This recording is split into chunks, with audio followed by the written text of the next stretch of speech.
नमस्कार स्टूडेंट, आइए हम आज व्याकरण का अगला पार्ट करते हैं। हमने पिछली वीडियो में 10 प्रश्न किए थे। आज हम आगे करने जा रहे हैं और ये सारी प्रतियोगिता परीक्षाओं के लिए आपको महत्वपूर्ण है। देखिए ध्यान से। पहला प्रश्न है हमारा अब आज की वीडियो में 11वां प्रश्न। अघोष और सघोष के आधार पर व्यंजनों का वर्गीकरण करें। पिछली वीडियो में हमने स्वरों का वर्गीकरण किया था तो सभी स्वर सघोष में आते थे। इस बार अघोष और सघोष व्यंजनों का देख, बड़े ध्यान से देखना है। अ से शुरू होता है।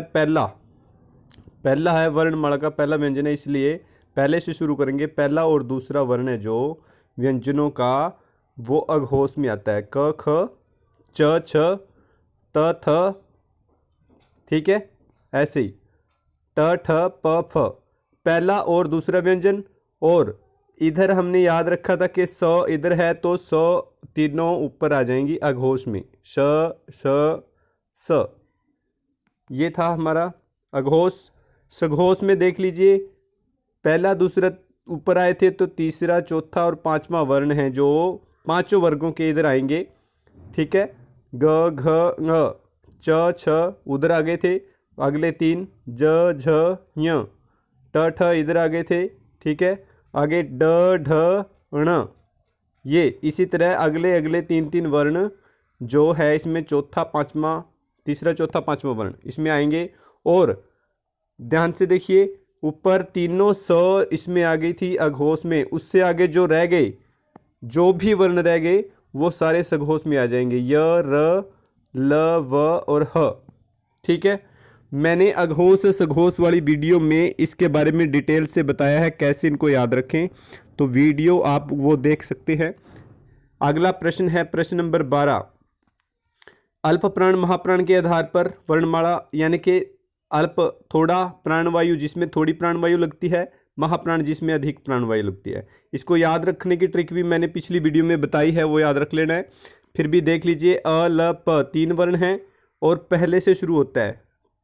तीन वर्ण है, पहले से स्टार्ट होता है अ से। अ वर्णमाला का पहला अक्षर है, तो यहाँ पर पहला तीसरा और पांचवा तीन वर्ण हैं। पहला तीसरा पांचवा लेने हमने, ठीक है, हर एक वर्ग का। क ख छोड़ के ग, फिर घ छोड़ के ग, इसी तरह पांचों वर्णों के तीसरा, पहला तीसरा और पांचवा वर्ण हमने ले लेने हैं इसमें। और साथ में उससे आगे लगातार य र ल व अंतस्थ व्यंजन ये भी इसमें आ जाते हैं। और अ है यहाँ पर इस, तो सभी स्वर भी इसमें आ जाएंगे। ये अल्प प्राण हो गया। महाप्राण, महाप्राण व्यंजन होते हैं, देखो दो शब्द है इसमें, दो अक्षरों का बना हुआ ये शब्द महा, महा, ठीक है। इसीलिए दूसरा, दो से याद रखना है, दूसरा और चौथा वर्ण हर वर्ग का इसमें आ जाएंगे, ठीक है। दूसरा और चौथा वर्ण और साथ में तीनों श श श और ह, अंतस्थ के बाद ऊष्म व्यंजन इसमें आ जाएंगे। तो मेरे ख्याल से आपको समझ आ गया होगा। अगला प्रश्न देखिए, प्रश्न नंबर 13। अनुस्वार यानी कि बिंदी और अनुनासिक यानी कि चंद्र बिंदु, इनके उच्चारण में क्या अंतर है? बड़े ध्यान से सुनने की बात है, ध्यान से देखना है।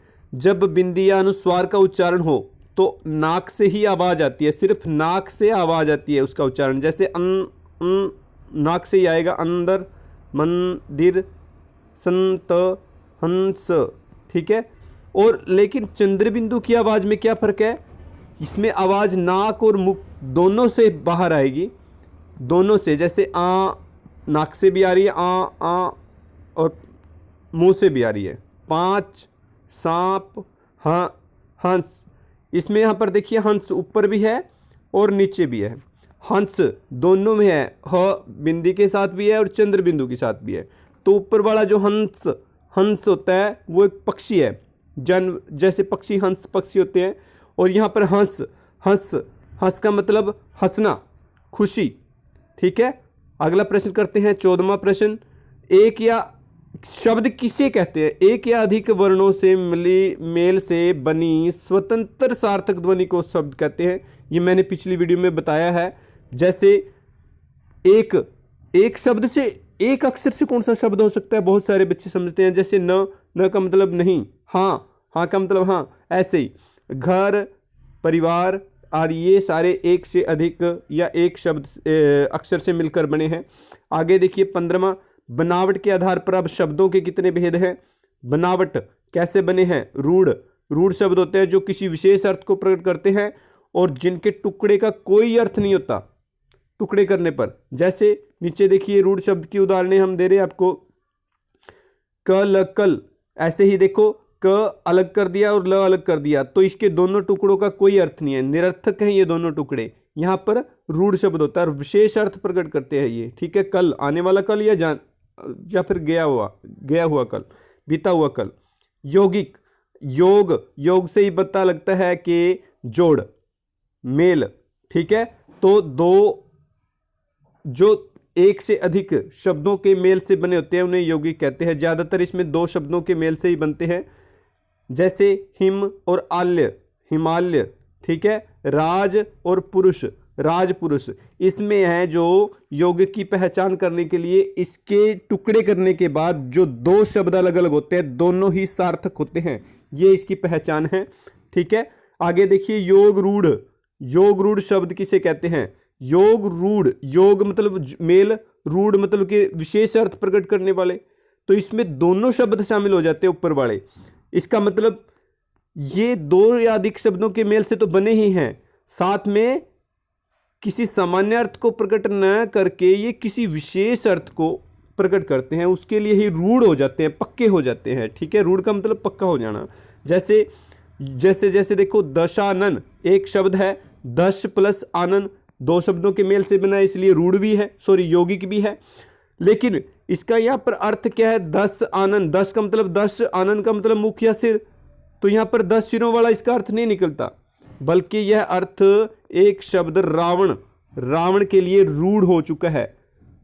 दशानन रावण को ही बोलते हैं, इसीलिए इसे योग रूढ़ दोनों शब्द के आधार पर योग रूढ़ कहा गया है।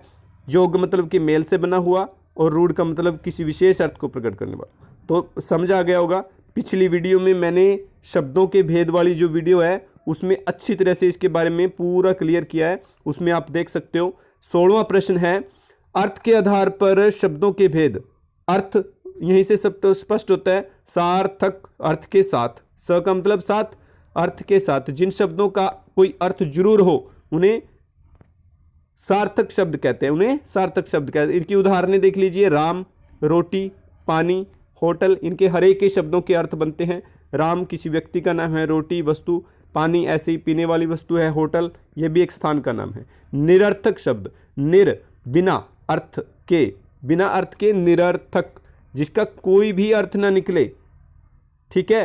ये बहुत बार सार्थक शब्दों के साथ आते हैं, जैसे रोटी वोटी, मुझे रोटी वोटी दो, अरे यार पानी वानी तो होना चाहिए, पानी ठीक है सार्थक है। वानी, रोटी के साथ वोटी, होटल के साथ वोटल, होटल शोटल, होटल वोटल ऐसा बोल देते हैं हम।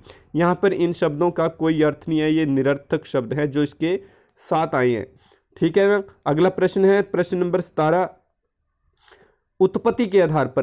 तो ऊपर तो हमने दो कर लिए, ठीक है। उत्पत्ति के आधार पर हम करने जा रहे हैं। पहले हमने किया था बनावट के आधार पर, ठीक है, और दूसरा उन्होंने किया था अर्थ के आधार पर। अब उत्पत्ति के आधार पर, इनके बारे में हर एक प्रश्न पक्का आता है कॉम्पिटिटिव एग्जाम में, ध्यान से सुनना है। उत्पत्ति, उत्पत्ति पैदा होना, पैदा कहाँ से हुए है, आए कहाँ से है। जो शब्द तत्सम, एक शब्द है तत्सम, तत्त होता है उसी के, उसके किसके, यानी कि संस्कृत भाषा की बात यहाँ पर की गई है। सम होता है समान, उसी के जैसा, वही रूप, जिनका रूप, यानी कि संस्कृत शब्दों के जो शब्द बिना किसी परिवर्तन के हिंदी में आ जाते हैं, उसी तरह उसी रूप में उसी आवाज में हमें उन्हें ग्रहण करना पड़ता है, उन्हें तत्सम शब्द कहते हैं। जैसे दुग्ध, हस्त, भ्राता, ताम्र, ये शब्द हैं संस्कृत के। और तद्भव, तद्भव ऊपर वाला अगर समझा गया तो ये भी समझा जाएगा आपको। तद होता है उससे, भव होता है आए हुए, बदलकर, परिवर्तन होकर, उत्पन्न, उत्पन्न सॉरी यहाँ पर उत्पन्न भी होता है, भव पैदा होना, ठीक है। अर्थात रूप बदल कर आए हुए, यानी कि संस्कृत शब्दों को यदि हम उनका रूप या आवाज या ध्वनि बदल कर हिंदी में या किसी भी भाषा में प्रयुक्त करते हैं तो उन्हें तद्भव शब्द कहते हैं। जैसे ऊपर हमने हस्त संस्कृत का शब्द था, इसका हाथ बनेगा, ठीक है, मुख से मुंह बनेगा, भ्राता से भाई बनेगा, ऊपर ताम्र है, ताम्र का अगर तद्भव शब्द देखें तो तामा, तांबा, ठीक है, ऐसे होते हैं।